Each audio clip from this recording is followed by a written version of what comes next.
सत श्री अकाल जी, स्वागत करते सारे दर्शकों का एक बार फिर तो अपने इस चैनल से इस मंच से और इस स्टूडियो के विच और ओम ग्लोबल तो पुनीत खन्ना जी एक बार फिर तो तुहाडे स्टूडियो में हाज़र ने। सो इस शो में इस तरीके डिज़ाइन किया गया तुहाडे लई कि तुसीं घर बैठे ही वो सारिया गल्लां दा जवाब लै सकते हो जिहड़ियां तुहाडे दिमाग दे विच आउंदियां जदों तुसीं बाहरले मुल्कां 'च पढ़ाई करन दी गल करते हो। सो अज चर्चा हर पासे है अमरीका दे विच स्टडी वीज़ा की।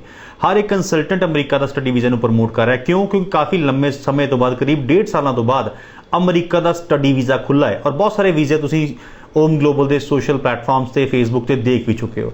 सो पुनीत खन्ना उन्होंने स्वागत कर लें। उस तो बाद जानांगे कि अमरीका जाने वाले बच्चे लिए की चाहिए है, कितना खर्चा है और किवें अमरीका का वीज़ा लिया जा सकता है। खन्ना साहब बहुत स्वागत है जी। शुक्रिया मनीष जी, सारे दर्शकों मेरे वालों प्यार भरी सत श्री अकाल जी। सो खन्ना साहब 47,500 के अमरीका जाओ, बहुत तुहाडी ऐड देख रहे हैं सोशल मीडिया पर, टीवी पर, अखबारों के।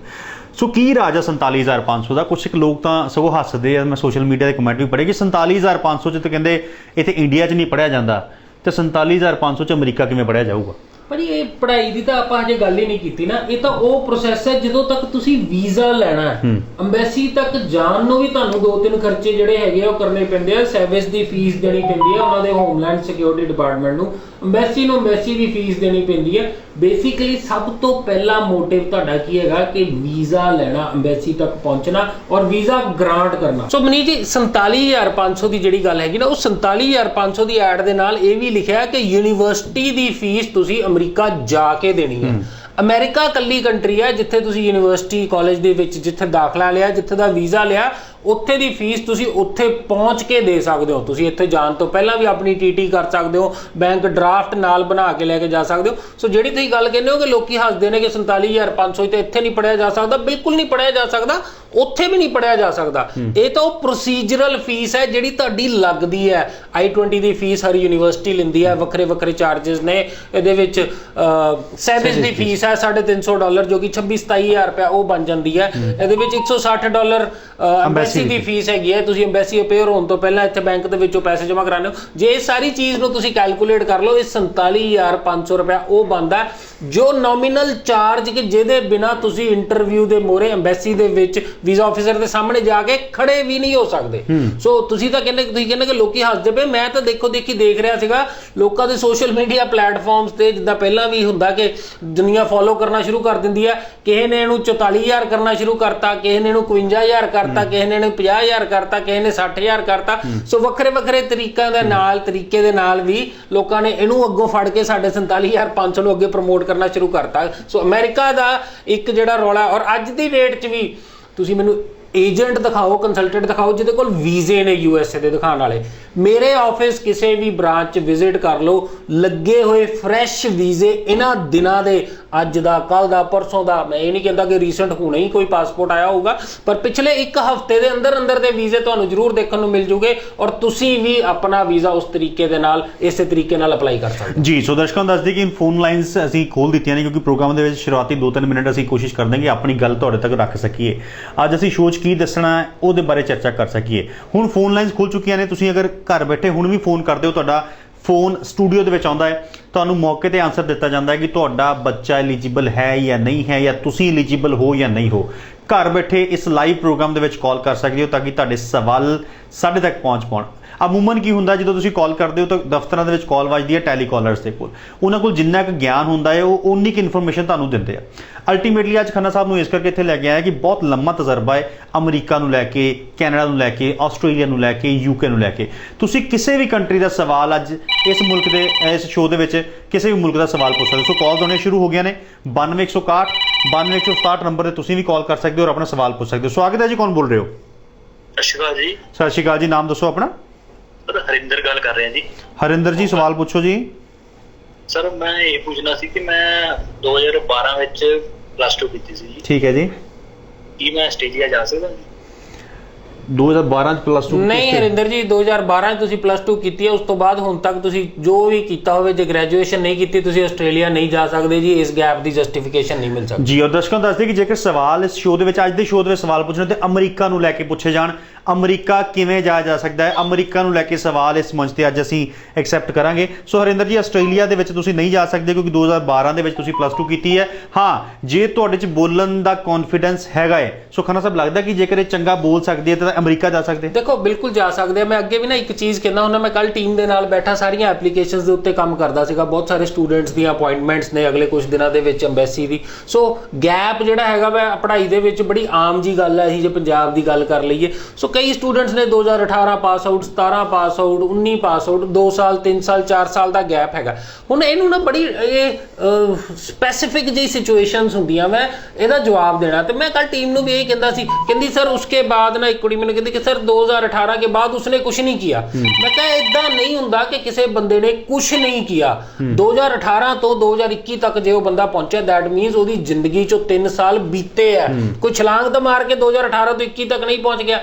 जे तुहानू ਉਹ 3 ਸਾਲਾਂ ਦਾ ਤੁਹਾਡੇ ਕੋਲ ਵੇਰਵਾ ਹੈਗਾ, ਤੁਸੀਂ ਉਹਨੂੰ ਸਮਝਾ ਸਕਦੇ ਹੋ, ਦੱਸ ਸਕਦੇ ਹੋ ਵੀਜ਼ਾ ਆਫਿਸਰ ਨੂੰ ਕਿ ਮੈਂ ਕੀ ਕੀਤਾ ਉਹਨਾਂ 3 ਸਾਲਾਂ 'ਚ। ਕੁਛ ਨਹੀਂ ਕੀਤਾ ਦਾ ਕੋਈ ਟਰਮ ਨਹੀਂ ਹੁੰਦੀ। ਗੈਪ ਦਾ ਮਤਲਬ ਹੁੰਦਾ ਐਜੂਕੇਸ਼ਨ ਗੈਪ। ਐਜੂਕੇਸ਼ਨ ਗੈਪ 'ਚ ਤੁਸੀਂ ਜੌਬ ਕੀਤੀ ਹੈ, ਤੁਸੀਂ ਕੋਈ ਸੋਸ਼ਲ ਵਰਕ ਕੀਤਾ, ਕਿਸੇ NGO ਦੇ ਨਾਲ ਅਟੈਚ ਰਹੇ ਹੋ, ਤੁਸੀਂ ਕੋਈ ਆਪਣੇ ਫਾਦਰ ਨਾਲ ਕੀਤਾ, ਜਿਹੜੀ ਵੀ ਚੀਜ਼ ਤੁਸੀਂ ਕੀਤੀ ਹੈ ਉਹਦਾ ਐਮਬੈਸੀ ਨੂੰ ਜਵਾਬ ਦੇਣਾ, ਔਰ ਉਸ ਜਵਾਬ ਦੇ ਬੇਸ ਦੇ ਉੱਤੇ ਵੀ ਵੀਜ਼ੇ ਗ੍ਰਾਂਟ ਹੁੰਦੇ ਆ। ਅਮਰੀਕਾ ਸਟੱਡੀ ਵੀਜ਼ਾ ਕਿੰਨੇ ਚਿਰ ਦਾ ਮਿਲਦਾ?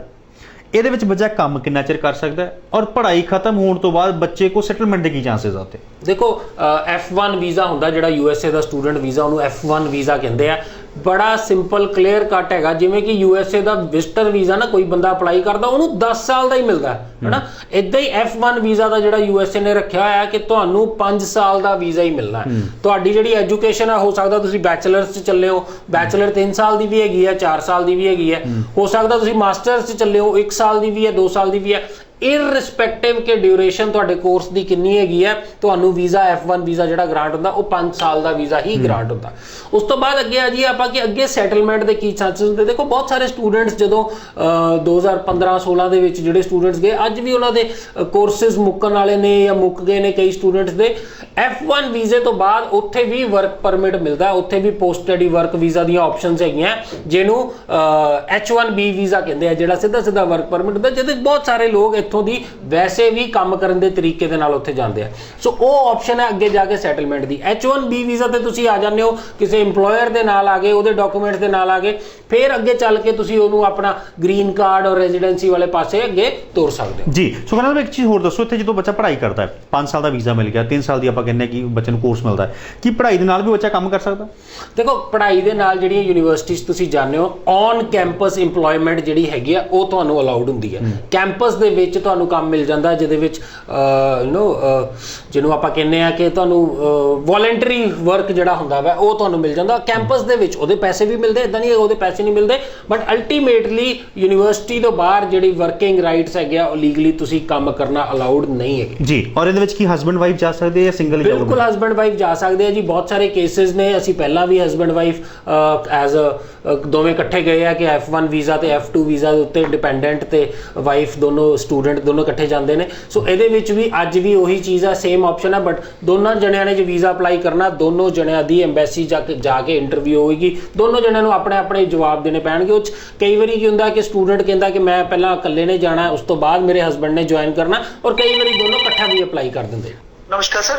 ਨਮਸਕਾਰ ਜੀ, ਨਾਮ ਦੱਸੋ ਆਪਣਾ। ਸਰ ਮੈਂ ਰਾਹੁਲ ਬੋਲ ਰਿਹਾ ਜੀ, ਜਲੰਧਰ ਤੋਂ। ਰਾਹੁਲ ਜੀ ਸਵਾਲ ਪੁੱਛੋ। ਸਰ ਕੈਨੇਡਾ ਦੇ ਵੀਜ਼ੇ ਬਾਰੇ ਪਤਾ ਕਰਨਾ ਹੈ ਜੀ। ਕੀ ਪਤਾ ਕਰਨਾ ਚਾਹੁੰਦੇ ਹੋ? ਸਰ ਮੇਰੇ ਮਤਲਬ ਵੀਜ਼ੇ ਬਾਰੇ ਪਤਾ ਕਰਨਾ ਸੀਗਾ। ਬੈਂਡ ਹੈਗੇ ਆ 5.5 5.5 ਹੈ। ਰਾਹੁਲ ਜੀ 5.5 ਬੈਂਡ ਤੁਹਾਡੇ ਓਵਰਆਲ ਨੇ। ਕੈਨੇਡਾ ਲਈ ਤੁਸੀਂ ਐਲੀਜੀਬਲ ਨਹੀਂ ਹੋ। ਬਹੁਤ ਸਾਰੇ ਏਜੰਟ ਹੋ ਸਕਦਾ ਤੁਹਾਡਾ ਅਪਲਾਈ ਕਰ ਦੇਣ, ਬਟ ਉਹਦੇ 'ਚ ਵੀਜ਼ਾ ਲੱਗਣ ਦੇ ਚਾਂਸਸ ਆਲਮੋਸਟ 0% ਤੇ ਮੈਂ ਕਹੂੰਗਾ। ਸੋ ਕੋਸ਼ਿਸ਼ ਕਰਿਓ ਕਿ ਕੈਨੇਡਾ ਦਾ ਵੀਜ਼ਾ ਤੁਸੀਂ ਨਾ ਅਪਲਾਈ ਕਰੋ। ਜਿਵੇਂ ਕਿ ਆਪਾਂ USA ਦੀ ਗੱਲ ਕਰ ਰਹੇ ਹੋ, ਜੇ ਤੁਸੀਂ ਇੰਗਲਿਸ਼ ਬੋਲ ਸਕਦੇ ਹੋ, ਸਮਝ ਸਕਦੇ ਹੋ, 5.5 ਬੈਂਡ ਨੂੰ ਮੈਂ ਇੱਕ ਐਵਰੇਜ ਲੈਵਲ ਕਹੂੰਗਾ, ਬਹੁਤ ਵਧੀਆ ਜਾਂ ਬਹੁਤ ਮਾੜਾ ਨਹੀਂ ਕਹੂੰਗਾ। ਸੋ 5.5 ਬੈਂਡ ਦੇ ਨਾਲ ਜੇ ਤੁਹਾਡੇ 'ਚ ਕੌਨਫੀਡੈਂਸ ਹੈ ਆਪਣੇ ਆਪ ਨੂੰ ਸਮਝਾਉਣ ਦਾ, ਐਕਸਪਲੇਨ ਕਰਨ ਦਾ, ਔਰ ਐਮਬੈਸੀ ਦੇ ਮੋਹਰੇ ਖੜ ਕੇ ਇੰਟਰਵਿਊ ਦੇਣ ਦਾ, ਵੀਜ਼ਾ ਆਫਿਸਰ ਨੂੰ ਦੱਸਣ ਦਾ, ਤੁਸੀਂ ਅਮਰੀਕਾ ਲਈ ਐਲੀਜੀਬਲ ਹੋ। ਸਵਾਗਤ ਕਰਦੇ ਹਾਂ ਜੀ, ਕੌਣ ਬੋਲ ਰਹੇ ਹੋ? ਹੈਲੋ। ਹਾਂਜੀ ਹਾਂਜੀ, ਨਾਮ ਦੱਸੋ ਜੀ ਆਪਣਾ। ਹੈਲੋ ਸਰ ਨਾਮ ਦੱਸੋ, ਤੁਹਾਡੀ ਆਵਾਜ਼ ਸਰ ਤੱਕ ਪਹੁੰਚ ਪਾ ਰਹੀ, ਨਾਮ ਦੱਸੋ ਆਪਣਾ। ਸਰ ਵਿਕਾਸ ਹੈ ਜੀ ਮੇਰਾ ਨਾਮ। ਵਿਕਾਸ ਜੀ ਸਵਾਲ ਪੁੱਛੋ। ਸਰ ਮੈਂ USA ਰਿਗਾਰਡਿੰਗ ਪੁੱਛਣਾ ਚਾਹੁੰਦਾ ਵੀ ਲਾਈਕ ਸਟੱਡੀ ਵੀਜ਼ਾ ਦੇ ਵਿੱਚ ਆਪਾਂ ਨੂੰ ਕਿੰਨਾ ਕੁ ਕੰਮ ਮਿਲਦਾ ਉੱਥੇ? ਤੁਸੀਂ ਆਪਣੇ ਬਾਰੇ ਪੁੱਛਣਾ ਚਾਹੁੰਦੇ ਹੋ ਜਾਂ ਕਿਸੇ ਰਿਸ਼ਤੇ? ਹਾਂਜੀ ਸਰ, ਮੈਂ ਆਪਣੇ ਬਾਰੇ ਗੱਲ ਕਰ ਰਿਹਾ ਜੀ। ਤੁਹਾਡੀ ਸਟੱਡੀ ਕੀ ਹੈ ਜੀ?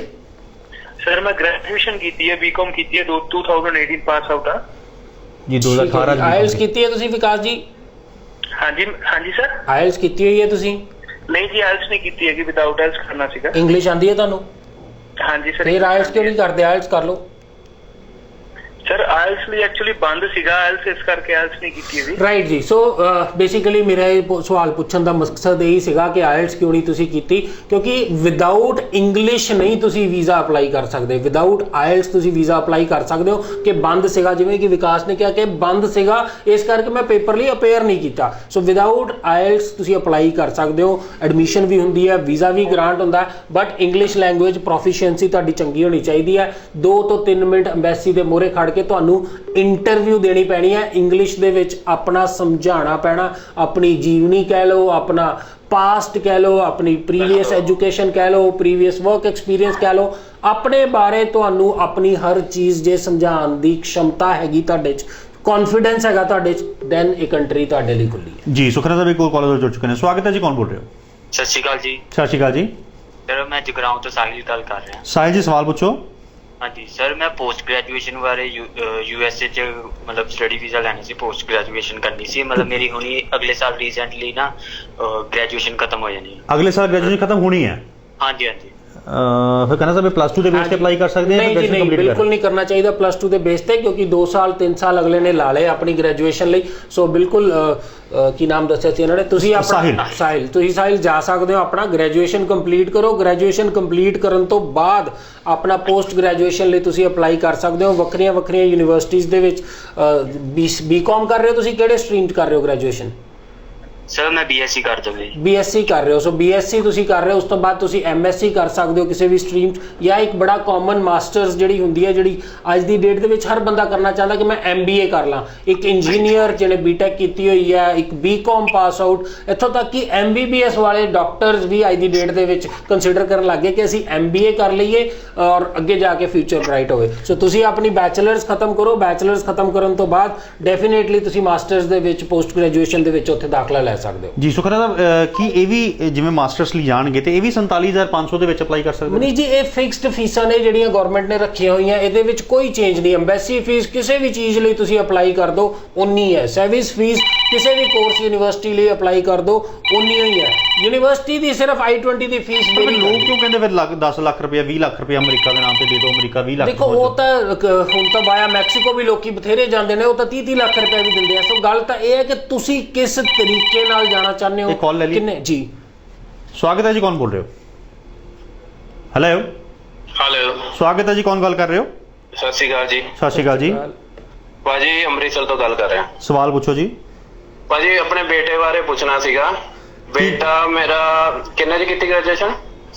ਭਾਜੀ 2018 'ਚ ਗ੍ਰੈਜੂਏਸ਼ਨ ਕੰਪਲੀਟ ਕੀਤੀ ਇਹਨੇ। ਠੀਕ ਹੈ ਜੀ। ਤੇ ਅਮਰੀਕਾ ਮੈਂ ਦੇਖ ਰਿਹਾ ਪਿਆ 47,500 'ਚ ਜੀ। ਇਹਦਾ ਅਪਲਾਈ ਕਰ ਸਕਦੇ ਆ? ਭਾਜੀ ਬਿਲਕੁਲ ਕਰ ਸਕਦੇ ਹੋ। 2018 ਚ ਨੇ ਗ੍ਰੈਜੂਏਸ਼ਨ ਕਿਹੜੇ ਸਟਰੀਮ ਚ ਕੀਤੀ ਹੈ? ਸਭ ਤੋਂ ਪਹਿਲਾ ਸਵਾਲ ਮੇਰਾ ਇਹ ਹੈ। ਦੂਸਰਾ, 2018 ਤੋਂ ਲੈ ਕੇ ਹੁਣ ਤੱਕ ਇਹਨੇ ਕੀ ਕੀਤਾ? ਕੀ ਕਿਸੇ ਜੌਬ ਦੇ ਵਿੱਚ ਸੀਗਾ ਜਾਂ ਕੋਈ ਕਾਰੋਬਾਰ ਦੇ ਵਿੱਚ ਇਨਵੋਲਵ ਹੋਇਆ? ਭਾਜੀ ਇਹਨੇ ਕਮਰਸ 'ਚ ਕੀਤੀ ਹੈ ਜੀ। BCom ਕੀਤੀ ਹੈ ਇਹਨੇ, ਤੇ ਉਸ ਤੋਂ ਬਾਅਦ ਇਹਨੇ ਹੁਣ ਤੱਕ ਕੀ ਕੀਤਾ? 2 ਸਾਲ ਫਰੀ ਰਿਹਾ ਜੀ।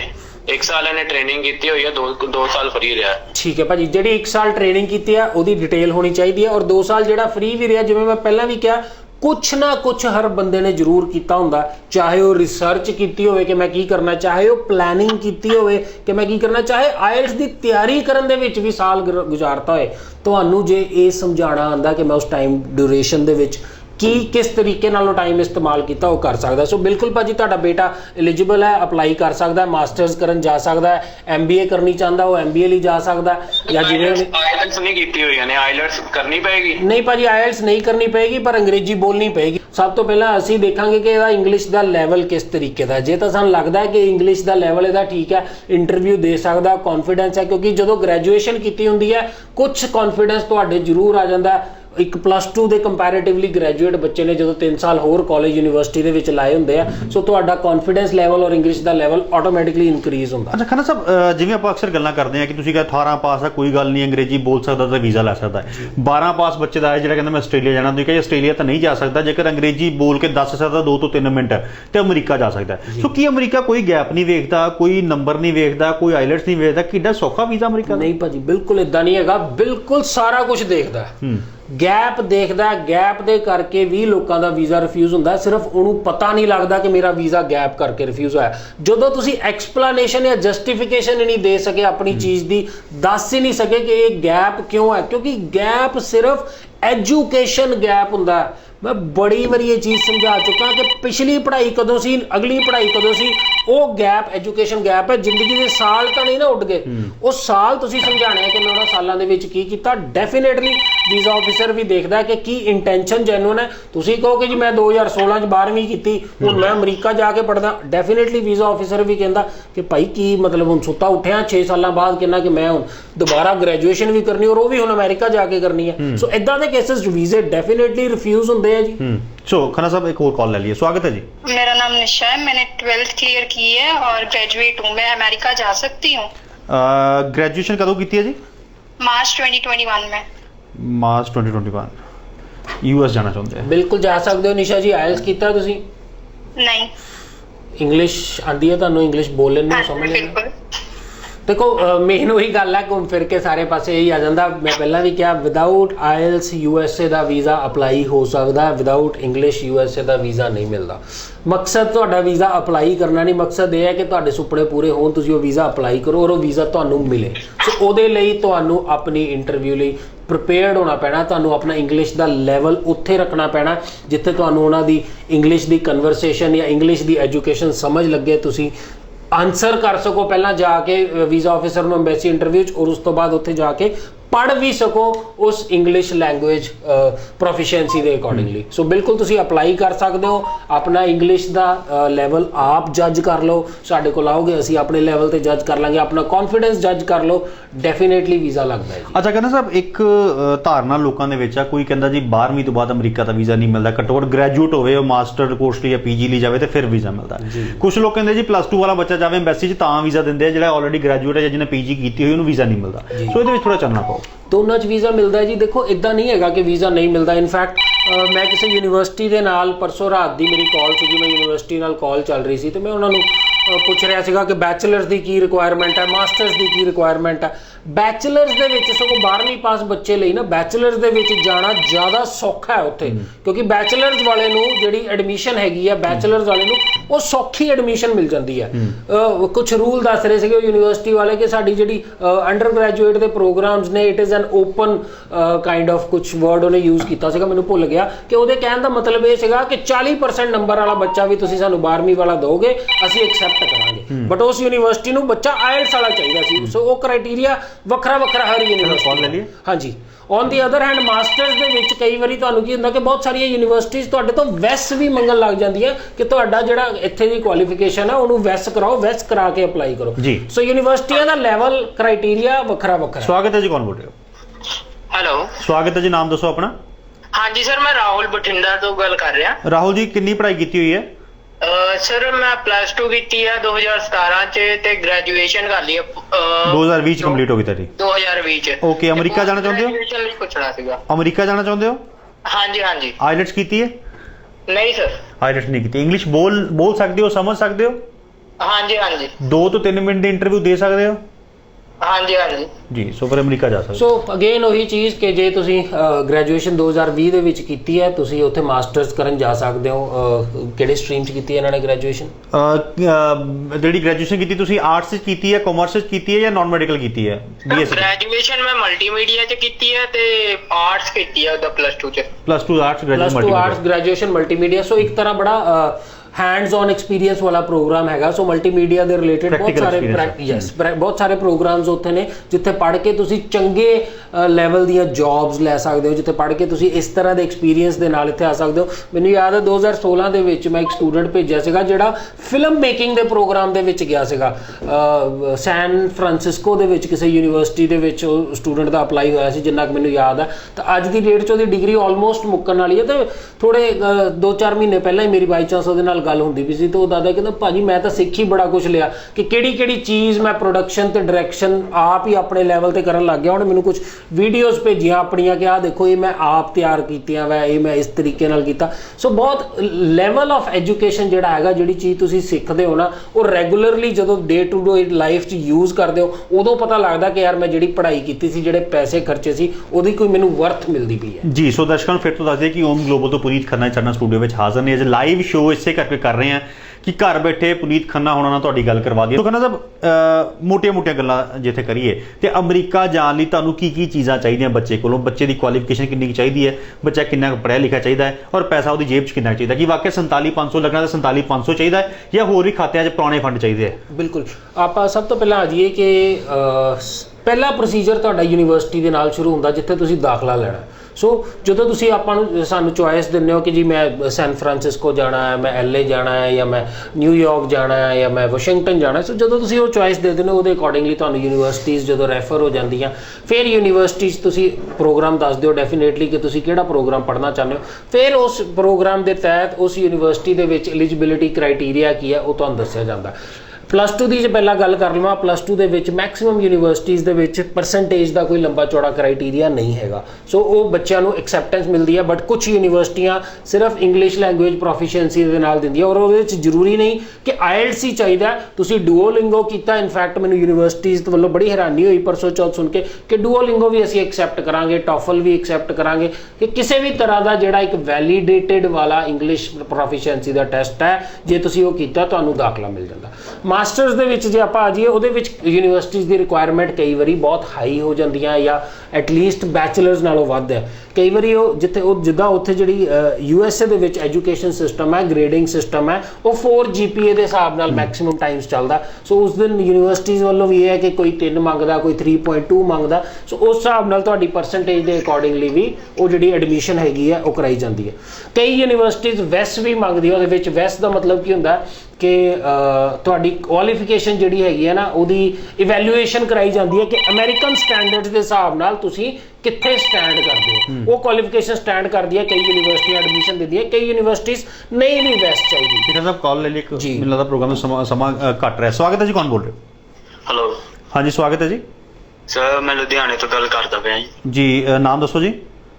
ਸਰ ਮੇਰਾ ਨਾਮ ਰਮਨ ਹੈ ਜੀ। ਰਮਨ ਜੀ, ਕੀ ਪੁੱਛਣਾ ਚਾਹੁੰਦੇ ਹੋ? ਕੁਆਲੀਫਿਕੇਸ਼ਨ ਕੀ ਤੁਹਾਡੀ? ਸਰ ਮੈਂ 12th ਪਾਸ ਕੀਤੀ ਹੈ ਜੀ। ਕਿਹੜੇ ਸਾਲ 'ਚ? ਸਰ ਹੁਣੀ ਰੀਸੈਂਟਲੀ 2020 ਦੇ ਵਿੱਚ। ਮਤਲਬ 2020। ਠੀਕ ਹੈ ਜੀ, ਸਵਾਲ ਪੁੱਛੋ ਕੀ ਅਮਰੀਕਾ ਲੈ ਕੇ ਪੁੱਛਣਾ ਚਾਹੁੰਦੇ ਹੋ? ਹਾਂਜੀ ਸਰ, ਮੈਂ ਅਪਲਾਈ ਕਰਨਾ ਚਾਹੁੰਦਾ ਵਾ। ਸਰ ਮੇਰਾ ਕਿੰਨੇ 'ਚ ਸਰ ਯੂਨੀਵਰਸਿਟੀ ਫੀਸ ਕੀ ਹੋਊਗੀ? ਮੈਂ IELTS ਵੀ ਕਰਨੀ ਹੈ ਜੀ। IELTS ਕਰਨੀ ਹੈ। 2020 ਚ ਪਾਸ ਆਊਟ ਹੈ। 2020 ਪਾਸ ਆਊਟ, ਔਰ ਰਮਨ IELTS ਕਰਨੀ ਹੈ ਤੁਸੀਂ, ਵਧੀਆ ਗੱਲ ਹੈ। ਉਹਦੇ ਨਾਲ ਤੁਹਾਡੀ ਇੰਗਲਿਸ਼ ਦਾ ਇੱਕ ਲੈਵਲ ਜ਼ਰੂਰ ਪਤਾ ਲੱਗ ਜਾਂਦਾ। ਔਰ ਬਹੁਤ ਸਾਰੀਆਂ ਸਟੇਟ ਯੂਨੀਵਰਸਿਟੀਜ਼ ਨੇ ਜਿੱਥੇ ਤੁਹਾਨੂੰ ਆਪਸ਼ਨਸ ਖੁੱਲ ਜਾਂਦੀਆਂ, ਕਿਉਂਕਿ ਸਟੇਟ ਯੂਨੀਵਰਸਿਟੀਜ਼ ਕਾਫੀ ਹੱਦ ਤੱਕ IELTS ਔਰ PT ਔਰ ਡੂਓਲਿੰਗੋ ਇਹ ਮੰਗਣ ਲੱਗ ਗਈਆਂ। ਸੋ ਕੋਸ਼ਿਸ਼ ਕਰੋ ਕਿ ਵਧੀਆ ਸਕੋਰ ਲਓ IELTS ਦੇ ਵਿੱਚ। ਐਟਲੀਸਟ ਇੰਗਲਿਸ਼ ਪ੍ਰੋਫੀਸ਼ੀਐਂਸੀ ਤੁਹਾਡੀ ਚੰਗੀ ਹੋਣੀ ਚਾਹੀਦੀ ਹੈ। ਯੂਨੀਵਰਸਿਟੀ ਦੀ ਜਿੱਥੋਂ ਤੱਕ ਫੀਸ ਦੀ ਗੱਲ ਕਰ ਲੈਂਦੇ, ਉਹ ਫੀਸ ਤੁਸੀਂ ਉੱਥੇ ਜਾ ਕੇ, ਅਮਰੀਕਾ ਜਾ ਕੇ ਉਹ ਫੀਸ ਭਰਨੀ ਹੁੰਦੀ, ਉੱਥੇ ਜਾ ਕੇ ਭਰ ਸਕਦੇ ਹੋ। ਉਹ ਫੀਸ ਰੇਂਜ ਕਰਦੀ ਹੈ। ਜੇ ਆਪਾਂ ਇੱਕ ਸਮੈਸਟਰ ਦੀ ਗੱਲ ਕਰ ਲਈਏ, $6,000 ਤੋਂ ਲੈ ਕੇ $6000 ਤੋਂ ਲੈ ਕੇ 6000 ਤੋਂ 8 ਤੋਂ $10,000 ਦੇ ਵਿੱਚ ਉਹ ਫੀਸ ਰੇਂਜ ਕਰਦੀ ਹੈ, ਡਿਪੈਂਡਿੰਗ ਔਨ ਕਿਹੜੀ ਯੂਨੀਵਰਸਿਟੀ, ਕਿਹੜੇ ਕੋਰਸ ਔਰ ਕਿਹੜੀ ਸਿਟੀ ਦੇ ਵਿੱਚ ਚੱਲੇ ਹੋ। ਉਹ ਫੀਸਾਂ ਦੀ ਰੇਂਜ ਬਹੁਤ ਜ਼ਿਆਦਾ ਹੈ। ਜੀ, ਸੋ ਫੋਨ ਕਰਨ ਲਈ ਬਹੁਤ ਬਹੁਤ ਸ਼ੁਕਰੀਆ ਜੀ। ਦਰਸ਼ਕਾਂ ਨੂੰ ਦੱਸ ਦਈਏ ਕਿ ਓਮ ਗਲੋਬਲ ਤੋਂ ਪੁਨੀਤ ਖੰਨਾ ਜੀ ਸਾਡੇ ਨਾਲ ਸਟੂਡੀਓ ਵਿੱਚ ਗੱਲਬਾਤ ਕਰ ਰਹੇ ਸੀ। ਕਾਲਸ ਬਹੁਤ ਸਾਰੀਆਂ ਹੁੰਦੀਆਂ ਨੇ। ਜਿਹੜੇ ਦਰਸ਼ਕਾਂ ਦੀ ਕਾਲ ਸਾਡੇ ਸਟੂਡੀਓ ਵਿੱਚ ਆਈ ਉਹਨਾਂ ਦਾ ਬਹੁਤ ਬਹੁਤ ਧੰਨਵਾਦ। ਜਿਨ੍ਹਾਂ ਨੇ ਸਵਾਲ ਪੁੱਛੇ ਉਹਨਾਂ ਦੇ ਆਨਸਰ ਉਹਨਾਂ ਨੂੰ ਮਿਲੇ ਹੋਣਗੇ। ਜਿਨ੍ਹਾਂ ਦੀ ਕਾਲਸ ਮਿਸ ਹੋ ਗਈ ਹੈ, ਘਬਰਾਉਣ ਦੀ ਕੋਈ ਲੋੜ ਨਹੀਂ। ਓਮ ਗਲੋਬਲ ਦੀ ਐਕਸਪਰਟ ਟੀਮ ਵੱਲੋਂ ਤੁਹਾਨੂੰ ਕਾਲ ਜ਼ਰੂਰ ਆਊਗੀ। 47,500 'ਚ ਕਿਵੇਂ ਅਸੀਂ ਅਮਰੀਕਾ ਦਾ ਸਟੱਡੀ ਵੀਜ਼ਾ ਲੈ ਸਕਦੇ ਹਾਂ, ਤੁਹਾਨੂੰ तमाम ਜਾਣਕਾਰੀ ਦਿੱਤੀ ਜਾਊਗੀ। ਤੁਸੀਂ 12th ਪਾਸ ਹੋ, ਸਟੱਡੀ ਦੇ ਵਿੱਚ 2-4 ਸਾਲ ਦਾ ਗੈਪ ਹੈਗਾ ਹੈ, IELTS ਕੀਤੀ ਹੈ ਨਹੀਂ ਕੀਤੀ, ਤੁਸੀਂ ਗ੍ਰੈਜੂਏਟ ਹੋ, ਤੁਸੀਂ ਆਲਰੇਡੀ ਪੋਸਟ ਗ੍ਰੈਜੂਏਸ਼ਨ ਕੀਤੀ ਹੋਈ ਹੈ, ਸਿਰਫ 2 ਤੋਂ 3 ਮਿੰਟ ਅੰਗਰੇਜ਼ੀ ਬੋਲ ਸਕਦੇ ਹੋ ਤੇ ਅਮਰੀਕਾ ਦਾ ਵੀਜ਼ਾ ਲੈ ਸਕਦੇ ਹੋ। ਤੁਹਾਨੂੰ ਕੋਈ ਪੁਰਾਣੇ ਫੰਡਾਂ ਦੀ ਲੋੜ ਨਹੀਂ ਹੁੰਦੀ ਇਹਦੇ ਵਿੱਚ। ਕੋਈ ਲੰਬੇ ਚੌੜੇ ਕਾਗਜ਼ਾਤ ਨਹੀਂ ਇਕੱਠੇ ਕਰਨੇ ਪੈਂਦੇ, ਕੋਈ ਇਨਕਮ ਟੈਕਸ ਰਿਟਰਨਾਂ ਨਹੀਂ ਬਹੁਤੀਆਂ ਇਕੱਠੀਆਂ ਕਰਨੀਆਂ ਪੈਂਦੀਆਂ। ਇੱਕ DS-160 ਫਾਰਮ ਟੀਮ ਵੱਲੋਂ ਭਰਿਆ ਜਾਂਦਾ ਹੈ ਆਪਣੀ ਸੂਝ-ਬੂਝ ਦੇ ਨਾਲ। ਤੁਹਾਨੂੰ ਇੰਟਰਵਿਊ ਦੀ ਤਿਆਰੀ ਕਰਾਈ ਜਾਂਦੀ ਹੈ ਓਮ ਗਲੋਬਲ ਵੱਲੋਂ। ਖੰਨਾ ਸਾਹਿਬ ਖੁਦ ਇਨਵੋਲਵ ਹੋ ਕੇ ਇੰਟਰਵਿਊ ਦੀ ਤਿਆਰੀ ਕਰਾਉਂਦੇ ਆ। ਖੰਨਾ ਸਾਹਿਬ ਬਹੁਤ ਬਹੁਤ ਸ਼ੁਕਰੀਆ ਜੀ। ਸ਼ੁਕਰੀਆ ਜੀ, ਧੰਨਵਾਦ।